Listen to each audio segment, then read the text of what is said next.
Dominicains au Rwanda. Méditation de lundi de la 23e semaine du temps ordinaire, année A.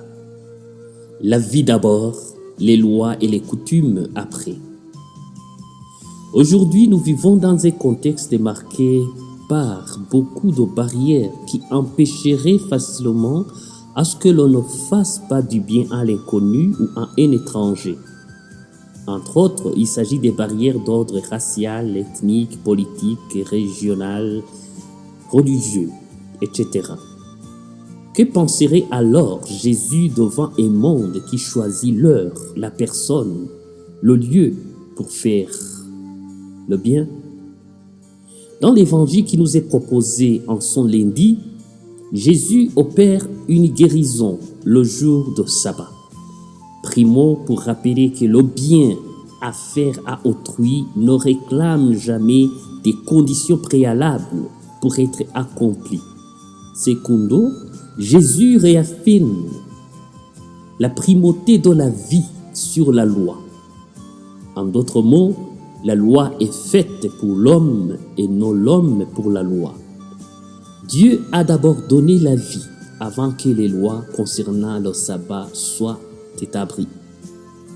Selon Jésus, cet ordre dans la création devrait nous interpeller dans notre gestion des priorités de notre vie. Comme Pape François pourrait le dire, la pire crise dont souffre le monde aujourd'hui n'est ni économique ni politique, mais bien plutôt l'indifférence face à la misère d'un autre. Nous nous habituons tellement à la souffrance des autres que nous ne voyons plus l'urgence de venir en aide à ceux qui souffrent autour de nous. Par exemple, un mendiant mourrait facilement devant nos portes parce que ce n'est pas écrit dans nos agendas.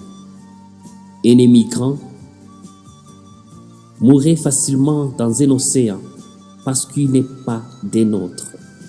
Un inconnu sans pistolet n'aura jamais d'emploi dans nos entreprises parce que c'est la tradition de ne pas embaucher les étrangers.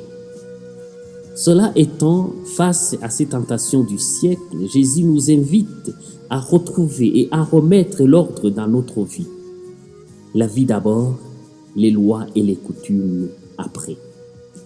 Prions le Seigneur de nous donner le courage, la joie et la tradition d'accomplir le bien inconditionnellement à tous les indigents qui en ont besoin, maintenant et pour les siècles des siècles. Amen.